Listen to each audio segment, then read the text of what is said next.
క్రితము తరువాత 19వ ఆదివారం కొరకై ఏర్పాటు చేయబడిన పరిశుద్ధ లేఖన భాగములు చదువుకున్నాం. పాత నిబంధన పాఠ్య భాగముగా కీర్తన గ్రంథము 32వ అధ్యాయము 1-7 వచనములు, పత్రికా పాఠ్య భాగముగా యాకోబు రాసిన పత్రిక 5వ అధ్యాయము 13వ వచనం నుండి 20వ వచనం వరకు, సువార్త పాఠ్య భాగముగా యోహాను సువార్త 9వ అధ్యాయము 24వ వచనము నుండి 41వ వచనం వరకు ఈ విధముగా వ్రాయబడి ఉన్నవి. మన ఆంధ్ర క్రైస్తవ కీర్తన పుస్తకం నుండి 71వ కీర్తన, నీవు నా దేవుండవై ఉన్నావు యేసు, నాథ నీవిలా బ్రోవవే నన్నిలా గావమని కీర్తన పాడుకుందా. నీవు నా దేవుండవై ఉన్నావు యేసు, నాథ నీవిలా బ్రోవవే నన్ను గావవే, నీవిలా బ్రోవవే నన్ను గావవే. పాప మానవ శాప భారమును సిల్వను బడిన క్షేమాధిపతి సర్వభూపతి, క్షేమాధిపతి సర్వభూపతి. శ్రేయమౌకాయంబు భక్తులకీయ సిద్ధము చేయు యేసు నాయక, మోక్షదాయక యేసు నాయక, మోక్షదాయక. నీవు నా దేవుండవై ఉన్నావు యేసు, నాథ నీవిలా బ్రోవవే నన్ను గావవే, నీవిలా బ్రోవవే నన్ను గావవే. జీవమారిడి త్రోవనే బడి చావనయ్యున్నాను పతిత పవన, ఆత్మా జీవన పతిత పవన, ఆత్మా జీవన. జాగు సేయక బాగు సేయను రాగదేనే ఘోర పాపారోగిని దుఃఖ భాగిని, పాపారోగిని దుఃఖ భాగిని. పాపమున నా రూపు మాపితి ప్రాపుని వని నమ్మితిని నన్ను లేపవా, కృపణో సోపవా నన్ను లేపవా, కృపణో సోపవా. నీవు నా దేవుండవై ఉన్నావు యేసు, నాథ నీవిలా బ్రోవవే నన్ను గావవే, నీవిలా బ్రోవవే నన్ను గావవే. మన తండ్రి అయిన దేవుని నుండి, ప్రభు అయిన యేసుక్రీస్తు నుండి కృపయో సమాధానములో మీకు కలుగునగాక. ఆమేన్. ప్రభునందు ప్రియ దేవుని పిల్లలను, దేవుని యొక్క ఉచితమైనటువంటి కృపను బట్టి ఈ రీతిగా ఈ 2024వ సంవత్సరములో మనందరి పైన 9 మాసములు గతింపజేసి 10వ మాసములో ప్రవేశపరిచి 4 దినములు మనందరినీ కూడా కాపాడి సంరక్షణ కలిగజేసి ఈ 6వ దినము మొదటి దినమున విశ్రాంతి దినములో ప్రభుని యొక్క పునరుద్ధానపు ఆదివారపు ఆరాధనలో పాల్గొని దేవుని యొక్క దైవాశీర్వాదములో పొందడానికి మరియు మన పాప శాపముల నిమిత్తమై మన కొరకు ఆయన శరీరముడు, ఆయన రక్తముడు మనకు అనుగ్రహించి మనకందరికీ పాప శాప విమోచనము కలిగదీసిన దేవాతి దేవుని యొక్క బలను సమీపించి ఆయన శరీరమును భుజించుటకు, ఆయన రక్తమును పానములు చేయుటకు మరి యొక్క అవకాశమును కలిగించిన దేవాతి దేవునికి వందన స్తోత్రాలు దేవునికి తెలియజేస్తూ ఉన్నాం. ఆ మీదట ఆసక్తితో దేవుని యొక్క సన్నిధికై కూడి వచ్చిన దేవుని సొత్తైన ప్రజలు, నాకు శ్వాసముగా అనుగ్రహించబడిన నా పిల్లలు అయిన మీ అందరికీ కూడా మరి సెయింట్ ఇమానుయేలు లూథరన్ సంఘము కాశీపాడు గురుమండలము పక్షముగా గురుమండలములోని సభ్యులకును యూట్యూబ్ ద్వారా, వాట్సాప్ ద్వారా దేవుని యొక్క వాక్యమును వీక్షిస్తున్న నా శ్రోతలందరికీ కూడా ప్రభువుని యేసు నామములో మరి శుభాభివందనాలు తెలియజేస్తూ ఉన్నాం. ప్రియా దేవుని బిడ్డలారా, లోక జీవితములో మానవ స్వభావము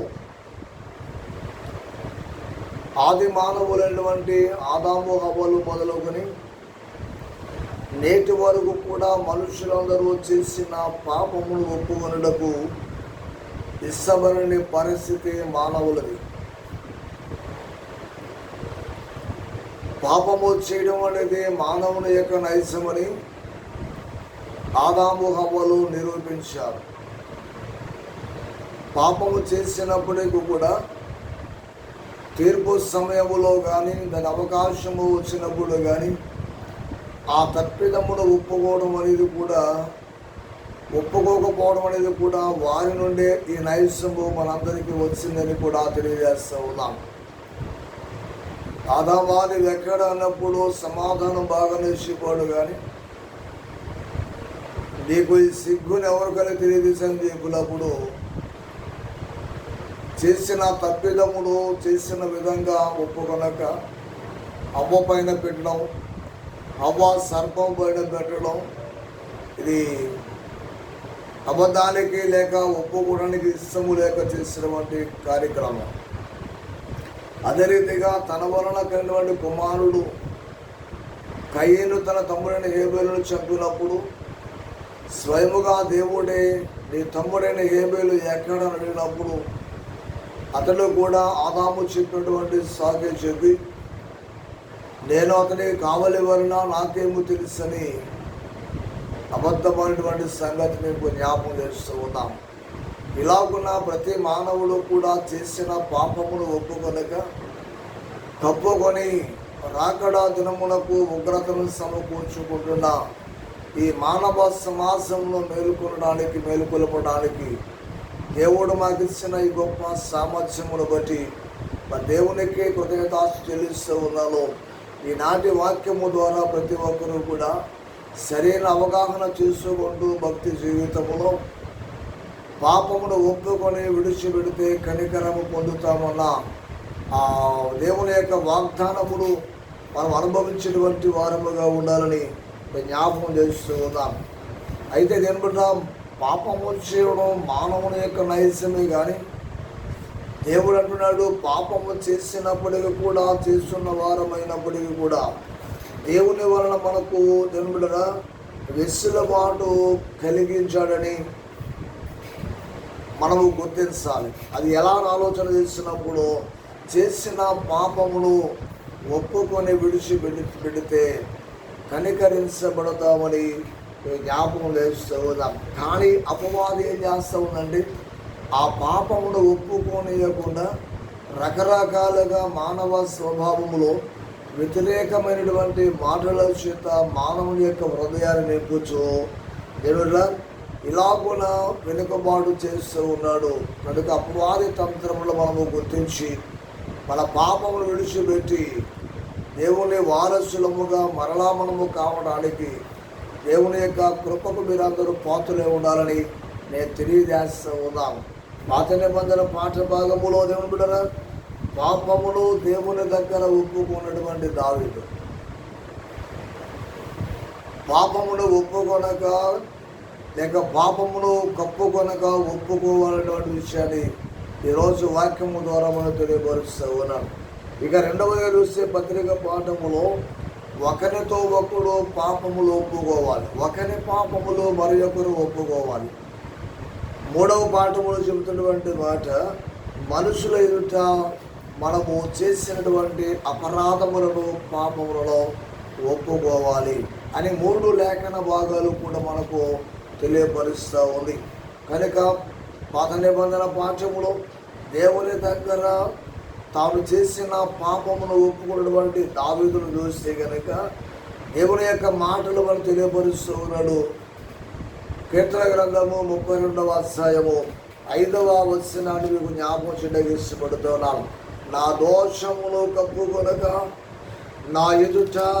నీ ఎదుట నా పాపమును ఒప్పుకొంటిని, యెహోవా సన్నిధిని నా అతిక్రమములు ఒప్పుకొందుననుకొంటిని, నీవు నా దోషములను పరిహరించి ఉన్నావు.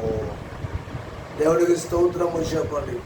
దావీదు చేసినటువంటి పాపమును కప్పుకొనక దేవుని సన్నిధిలో ఒప్పుకుంటున్న విధానము. ఒకనొకప్పుడు యూరియాను చంపించినటువంటి దావీదు బెత్షెబా కొరకు చేసినటువంటి ఆ చిన్న తప్పిదము ద్వారా ఆ క్షణకావేశమును తీర్చుకోవడానికి తాను చేసిన ఈ మహాపాపము జన్ములరా నాతాను ప్రవక్త ద్వారా బట్టబయలు చేసినప్పుడు ఆ కథను వర్ణిస్తూ దేవుని బిళ్ళరా ఆ దుర్మార్గుడవు, దౌర్భాగ్యుడవు, దిక్కుమాలిన వాడవు నీవే అని చెప్పినప్పుడు మరలా మాట తిరిగి చెప్పకుండా ఆదాము హవ్వల వలె కాకుండా, కయీన వలె కాకుండా అతడు దేవుని యొక్క సముఖములో తెలియపరిచాడు. నిజమే, నేను పాపము చేశానని ఒప్పుకున్నాడు. నాటి నుండి నేటి వరకు కూడా తన జీవిత పర్యంతము కూడా అతడు పశ్చాత్తాపడుతూనే మరి యొక్క పాపము తన మీదకి రాకుండా, తన మీదకి రాకుండా నిరంతరము కూడా పాపమును ఒప్పుకుంటూ, పాపములు దరికి రాకుండా నీ రక్షణ నాకు మరలా దయచేయమని, నన్ను హిమము కంటే తెల్లగా చేయమని, దేవుడిరా ఇస్సోపుతో నన్ను కడుగమని ప్రార్థన చేసినటువంటి ఆ విధానము దావీదు యొక్క విధానం జ్ఞాపకం చేస్తూ ఉన్నాం. అయితే మన ఆరాధన క్రమములో కూడా దైవజనుడు దేవుడి ఆరాధన క్రమములో 2వ పర్యాయము అతడు దేవుడిన పాట పాడుతూ అంటాడు, నీవు నా దోషములో దేవుడిగా నీ ప్రభు సన్నిధిలో నా అతిక్రమం ఒప్పుకొందని అనుకోటినని దైవజనుడు పాడగానే సంఘము తనకు తెలియకుండానే ఆ పాపము స్థితిని ఒప్పుకుంటూ ఉన్నది. ఏమో తెలుసా, నీవు నా పాప దోషమును క్షమించి ఉన్నావని ఆత్మలో లీనమవుతూ పాడుతూ ఉంటాము. దేవుడు విడరా పాపమును ఒప్పుకోవట్లేదని మనం అనుకుంటున్నాము, కానీ తెలియకుండానే దేవుని యొక్క సన్నిధిలో మన అతిక్రమములో వారములకు కనీసము ఒక పర్యాయమైన ఈ ఆరాధన ద్వారా మీ నోటి ద్వారా ఒప్పుకొని ఉన్నాం. మన విషయాన్ని ఒప్పుకుంటున్నాము సరే, కానీ విడిచిపెట్టవలసినటువంటి వారము కూడా జ్ఞాపకం చేస్తూ ఉన్నాను పిల్లల. కనుక దావీదు కూడా ఈ 51వ కీర్తన వ్రాసినప్పుడు దేవుని ఎదుట తన పాపమును ఒప్పుకొనినటువంటి సమయంలో వ్రాసిన కీర్తనగా పండితులు తెలియజేస్తూ ఉన్నారు. మనకు కూడా అవగాహన అవుతూ ఉంది. ఎప్పుడైతే ఈ పాపము చేసి దేవుడు తన సేవకుని ద్వారా తన పాపమును వ్యక్తపరిచినో ఆ పాప సమయములో తను ఒప్పుకోలేనటువంటి సందర్భంలో ఎంతగా పశ్చాత్తాపడి ఆ 51వ కీర్తన రాసిలో అది మనకు అవగాహనతో తెలుపుడరా. రెండవదిగా తెలుపుడరా, నెహెమ్యా గ్రంథములో 9వ అధ్యాయము మొదటి ఆ 3 వచనాలు కనుక మీరు చదివితే దేవుడురా, ఇశ్రాయేలీయులు తెలుపుడరా ఒక దినమందు దేవుడు చెప్తున్నటువంటి మాట 24వ దినమందు, ఈ నెల 24వ దినమందు ఇశ్రాయేలు అందరూ కూడా ఉపవాసముడి ప్రార్థన చేశారు. 3 వచనాల్లో కూడా 3 భావాలు మేము తెలియపరుస్తూ ఉన్నాం. మొదటి వచనములో దేవుడురా వారు మొదటిగా ఉపవాసం ఉన్నారు. దేనికోసము? వారి పాప ప్రాయశ్చిత్తము కొరకు, వారి దోషములు తొలగిపోవడం కొరకు వారు ఉపవాసం ఉన్నారు. రెండవదిగా గోనె పట్ట కట్టుకున్నారు. మూడవదిగా దేవుని బిడ్డరా తల మీద ధూళి పోసుకున్నారు. ఇక 4వది చూస్తూ ఉన్నారు, కూడుకున్నారు, సమాసముగా కూడుకున్నారు. ఆలయములో, మందిరములో మనం సమకూడాలి. ఒకరిని ఒకరము పురుకొలుగు కొంటూ, ఒకరిని ఒకరము ఉసిగింపు తెలుసుకుంటూ, ఒకరి స్వరము ఒకరు కలుపుకుంటూ, ఏకస్వరముతో ముక్త కంఠముతో దేవుని ఆరాధించి కొనియాడబడుతూ ఉన్నప్పుడు ఆ పరిశుద్ధ దేవుని యొక్క మహిమ మన మనస్సుకు దిగి వస్తూ ఉన్నది. అంత మాత్రమే కాదు, ఆ మహిమ వలన ఆ మహిమను చూసిన ప్రతి ఒక్కరి యొక్క పాపము తొలగించబడుతూ ఉన్నది. ఇక 2వ వచనంలో చూస్తే అన్యజనుల నుండి ప్రత్యేకించబడ్డారు, లోకము నుండి వేరుపరచబడ్డారు, దేవుని యొక్క సముఖమునకు కూడి వచ్చి ఉన్నారు. 2వది ఏమంటుంది? తమ పితరుల పాపములు ఒప్పుకున్నారు. మన పాపములు ఒప్పుకుంటే సరిపోదు. వీడు చేశాడా, వీడు కన్నవారు చేశాడా పాపం అనేటువంటి ప్రశ్న శిష్యులు ఆ గుడ్డివాణి విషయంలో అడుగుతున్న సందర్భం మనకి ఈరోజు పాఠంలో మనకు వస్తుంది. కానీ ఎవరు పాపము చేయకపోయినప్పటికీ కూడా అతని విషయంలో దేవుని మహిమ కొరకు అతను గుడ్డివాడినట్టుగా చెప్పాడు. కానీ ఈ సందర్భంలో దేవుడు మన పితరుల యొక్క దోషములో పిల్లల మీద పడుతుందన్న విషయాన్ని దేవుడు చెబుతూ ఉన్నాడు. మన భక్తులు పూర్వపు అనుభవజ్ఞులు తెలియపరుస్తూ ఉన్నారు. పితరుల పాపములు ఒప్పుకున్నారు. ఇక 3వ వచనం చూస్తూ ఉన్నప్పుడు దేవుడు తామున్న చోటనే ఒక జాము సేపు నిలబడ్డారు. మన ఆరాధన అంతటిలో కూడా మనం చేస్తామంటే ఒక జాము సేపు సుమారుగా 15-20 నిమిషాలు మనము నిలుచుండి ప్రభు యొక్క సన్నిధిలో ఆరాధన చేస్తూ ఉంటాం. తామున్న చోట జాముసేపు నిలబడ్డారు. 2వదిగా పరిశుద్ధ గ్రంథాన్ని జాముసేపు చదివారు, లేక పరిశుద్ధ గ్రంథాన్ని ఆ చదివి గడిపారు. 3వదిగా ఒక జాముసేపు తమ పాపములను ఒప్పుకొని దేవునికి నమస్కారము చేశారు. దేవుని స్తోత్రం చెప్పు. జాముసేపు దేవుని యొక్క వాక్యము చదివారు, జాముసేపు దేవుని యొక్క సన్నిధిలో నిలబడ్డారు, జాముసేపు తమ యొక్క పాపములు ఒప్పుకున్నారు, జాముసేపు ప్రార్థన చేస్తూ దేవునికి నమస్కారము చేశారు. నేటి సమాజము ఇది చేయకుండా, నేటి సమాజము దేవుని మందిరములో ఇలాగున కూడుకొనకుండా, దేవుని సన్నిధిలో దేవుని యొక్క వాక్యము చదవకుండా, దేవుని యొక్క సన్నిధిలో నిలబడకుండా, దేవుని యొద్దకు రాకుండా, దేవుని మాట వినకుండా, తమ పాపములు ఒప్పుకొనకుండా, దేవునికి నమస్కారము చేయకుండా, ప్రార్థన చేయకుండా ఏవేవో ఎక్కడెక్కడికో కొండలు ఎక్కుతున్నారు, సంఘాల చుట్టూ తిరుగుతున్నారు, మెట్లు దిగుతున్నారు, మోకాళ్ళ మీద మెట్లు ఎక్కుతూ ఉన్నారు. మోకాళ్ళ మీద మెట్లు ఎక్కడం వల్ల ప్రయోజనము కాదు, కొండలు మెట్టలు ఎక్కడం ద్వారా ప్రయోజనము కాదు, సంఘాల చుట్టూ, సారల చుట్టూ, సంస్థల చుట్టూ తిరగడం భావ్యము కాదు, కానీ దానివల్ల ప్రయోజనము కాదు. కానీ నీవున్న స్థలములో నీవు చేసిన దోషం ఏదైతే ఉందో అది దేవుని ఎదుట ఒప్పుకో, విడిచిపెట్టు, పశ్చాత్తాపడు, రోదన చేయి, అంగలార్చు, రమ్ము కొట్టుకో, పాపిని ఒప్పుకో, ఆ పాపాన్ని విడిచిపెట్టు, ఆ పాపం నా దరికి రాకుండా ఉండాలని ప్రార్థన చేయి. అప్పుడు నీ పాపములు క్షమించబడతాయన్న విషయాన్ని నేను మీకు జ్ఞాపకం చేస్తూ ఉన్నాను. ఇక 2వదిగా ఎజ్రా గ్రంథములో 10వ అధ్యాయం మొదటి వచనం చూస్తే, ఎజ్రా ఏడ్చుచు దేవుని మందిరము ఎదుట ఇలాగున ప్రార్థన చేస్తూ, ఇతడు ఒక శాస్త్రి, ఇతడు ఒక బ్రాహ్మణుడు, రక్షింపబడిన తరువాత యాజకత్వాన్ని ధరించుకొని దేవుని సన్నిధిలో సేవ చేస్తూ దేవుడు అతను చేసినటువంటి ప్రార్థన చూస్తూ ఉంటే దేవుడు తమ యొక్క పితరుల పాపాలు ఒప్పుకుంటూ, తమ దోషములు ఒప్పుకుంటూ ఏడ్చుచు ప్రార్థన చేసినటువంటి సందర్భం. నీ దైవజనుడు ప్రార్థన చేస్తూ ఉన్నాడు, వేరొక దైవజనుడు నీ కొరకు నీ పేరు పెట్టి, నీ గ్రామాలు పెట్టి ప్రార్థన చేస్తూ ఉన్నాడు. ఒకసారి మీరు ఆలోచన చేయండి. ప్రార్థించిన స్థలంలోకి నువ్వు రాకుండా ఎక్కడెక్కడికో వెళ్ళి తినరా దేవునికి ఆయాసము కలిగించినటువంటి వారుగా కనబడుతూ ఉన్నాం. అలాగన కాదు పిల్లరా, దేవుని ఎదుగు రావలసినటువంటి వారం అయినాం. సొలొమోను దేవుని యొక్క మందిరము నిర్మించి, ఆ మందిరములో నిర్మించిన తరువాత ప్రతిష్ఠ చేసి, ఆ తరువాత దేవుణ్ణి కోరుకున్నది ఏంటో తెలుసా?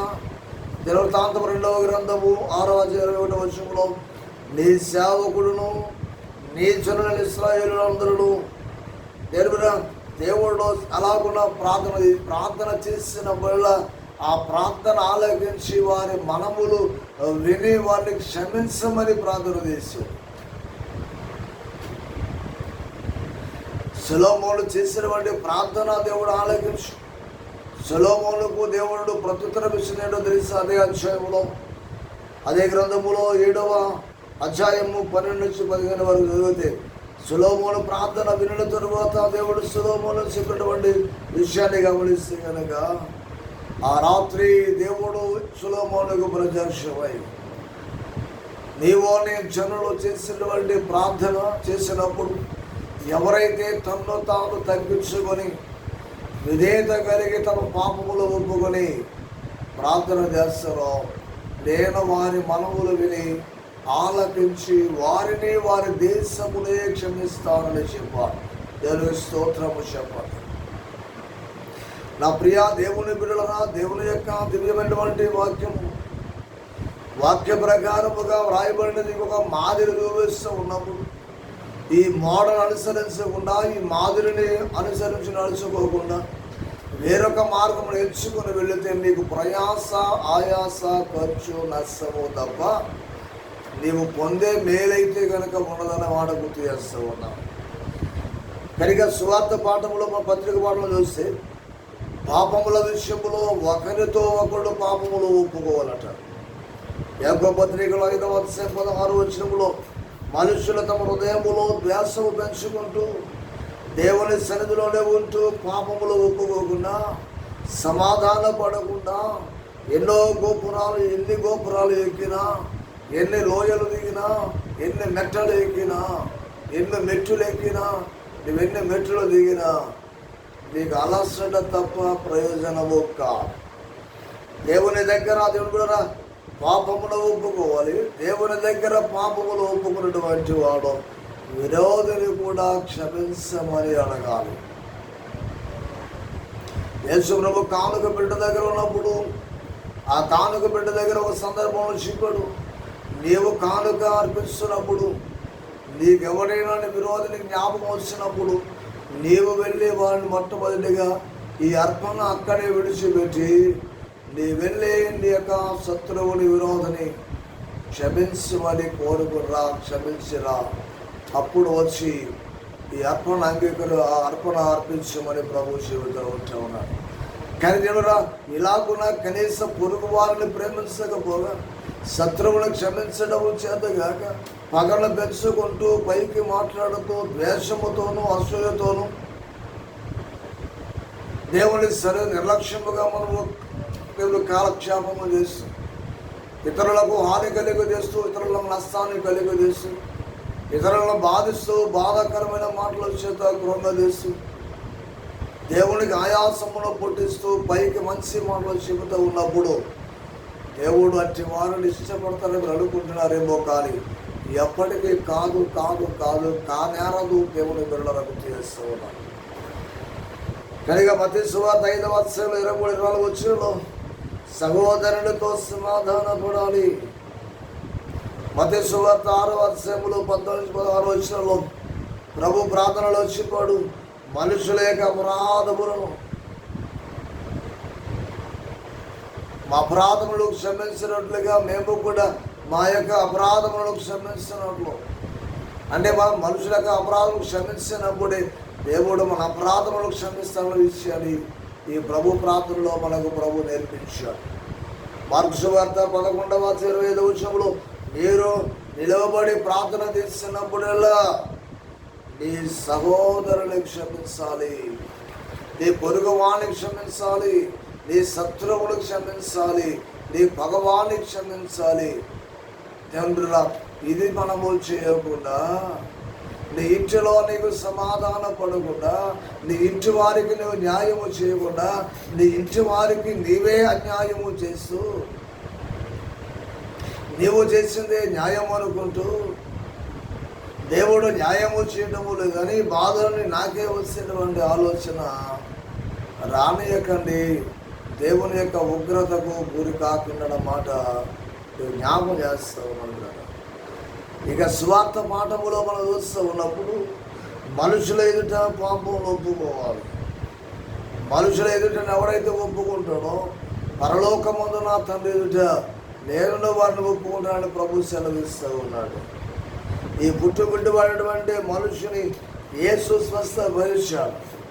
కానీ పరిచయులు వచ్చి అంటారు, ఈ శాస్త్రులు వచ్చి అంటారు, అధికారులు వచ్చి అంటారు, నిన్ను స్వస్థపరిచిన వాడు పాపి అని చెప్పు అంటారు. వారి యొక్క మెప్పుల కోసం, వారి అధికారములు కాపాడుకోవడం కోసం, వారి ప్రతిభను రెట్టింపు చేసుకోవడం కోసం ఇలాంటి కుట్రలే కదా జరుగుతున్న సంఘాలలో జరుగుతున్న కుట్రలు అవే కదా. తమ యొక్క నాయకత్వాన్ని గొప్ప చేసుకోవడానికి అనేకులను కూడగట్టుకుంటూ, అనేకులను సమకూర్చుకుంటూ, ఎదుటి వాని మీద బురదలు జల్లిస్తూ తాము గొప్పవారు చాటుకునేటువంటి వారు సంఘాలలో కూడా లేకపోలేదు. వాడంటే ఉన్నాడు, ఏమో నేను స్వస్థపడక ముందు నేను ఎటువంటి నాకు తెలియదు, ఆ ఎటువంటి నాకు తెలియదు, కానీ అతడు నన్ను బాగు చేశాడు అని చెబుతూ ఉంటాడు. కనుక నేను స్వస్థపరిచిన వాడు దేవుడు బాధాకరమైన విషయం గుర్తు చేస్తూ ఉన్నాం. యోహాను సువార్త 9:24 ఈ మాట మనం చూస్తాం. సౌలు గుడ్డితనముతో యేసుని హింసించినప్పుడు తన పాపములు ఒప్పుకొనగా దుస్సి పొందాడు. యేసుని హింసిస్తూ ప్రయాణము చేస్తున్నప్పటికీ కూడా సంఘాన్ని హింసిస్తూ సేవకులను హతమార్చుచు హత్యలు చేయటమే ప్రాణాధారముగా ఎంచుకుని దమస్కు మార్గములో పోతూ ఉన్నప్పుడు ఆ దమస్కు అరణ్య మార్గములో ప్రభు దర్శించు అతనితో మాట్లాడుతున్న సందర్భంలో నీవెవడవని ప్రభువును గురించి ప్రశ్నిస్తున్నటువంటి సౌలుతో అన్నాడు, నీవు హింసించుచున్న ఆ యేసును నేనే.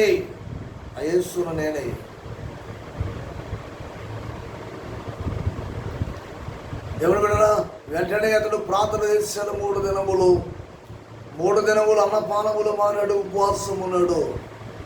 3 దినాలు కూడా పశ్చాత్తాపడ్డాడు. 3 దినాలు కూడా రోదన చేశాడు.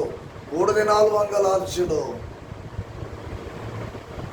కనుక దేవుడా అతడు స్వస్థత పొందాడు, చూపు పొంది, రక్షణ పొంది, రక్షింపబడి, బాప్తిస్మం పొంది, అననీయ చేత బోధన ఉంది, అననీయ చేతనే బాప్తిస్మం పొంది దేవుని సువార్తికునిగా అనేకమైన సంఘాలు స్థాపించాడు. అపోస్తలులలో ప్రధానుడిగా ఎంచబడ్డాడు. పాపులలో ప్రధానులను ఒప్పుకున్నాడు. దేవుడా మెప్పు కలిగించే వాటికి అందులో నేనున్నానని చెబుతావు, కానీ పాపం విషయంలో మాత్రము నేరము లేని వాడిగా మనం తప్పుకుంటాం. కానీ దేవుని దగ్గర ఒప్పుకోవాల్సింది ఏమిట్రా, మన ఆధిక్యతను మనం చెప్పుకోవడం కాదు, కానీ మనలో ఉన్న తప్పిదాన్ని ఆ ప్రధాన పాపం లేక ఏదైనా పాపము అధికమైన పాపం చేస్తూ ఉంటే ప్రభు క్షమించమని ఒక్కడో కూడా అడిగినటువంటి వాడు లేడు. అపొస్తలుల కార్యములు గ్రంథంలో ఇలాగనే చేయకపోవడం కారణం ఏమిటంటే ఈ లోక దేవత మన మనోనేత్రములకు వృద్ధితనాన్ని కలిగజేసింది. ఆ అంధకారంలోనే ఉన్నాం, ఆ అవివేకముగానే ఉన్నాం. సాతాను హెచ్చించుకున్నట్టుగానే ఈ మనుషులు కూడా సాతాను సంబంధమైనటువంటి వారు కనుక నిశ్చింపబడుతూ ఉన్నారు, తగ్గించుకున్నటువంటి స్వభావమైనటువంటి వారుగా ఉన్నారు. ఏ గుడ్డివాడు పరిచయం ఎదురు ఒప్పుకున్నాడు, ఆయన రక్షకుడు, ఆయన పాపి కాడు, దేవుని కుమారుడు.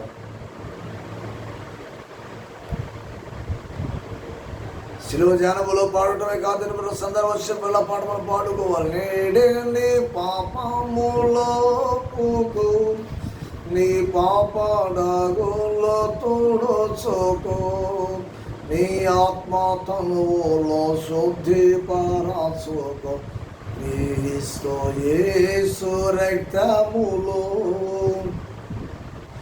దేవుడు గుర్తు చేస్తున్నాడు, యేసు రక్తములో మనం కడగబడాలి, మోసించబడాలి, ఆదరించబడాలి.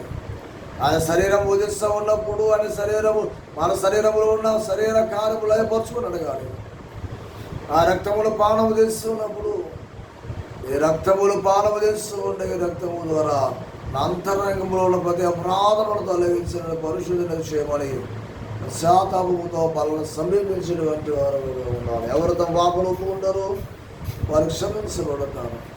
ఎవరు తమ పాపలు విడిచిపెడతారో వారు స్వస్థత పొందుతారు, రక్షణ పొందుతారు, నిత్య రహస్యములో ప్రవేశిస్తారు. అంటే కృపా పరిశుద్ధ ఆత్మదేవుడు మీకు అనుగ్రహించునుగాక. ఆమేన్. సమస్త జ్ఞానములకు మించిన దేవుని సమాధానం యేసుక్రీస్తు వారి హృదయములకు మీ తలంపులకు కావలే ఉండునుగాక. ఆమేన్.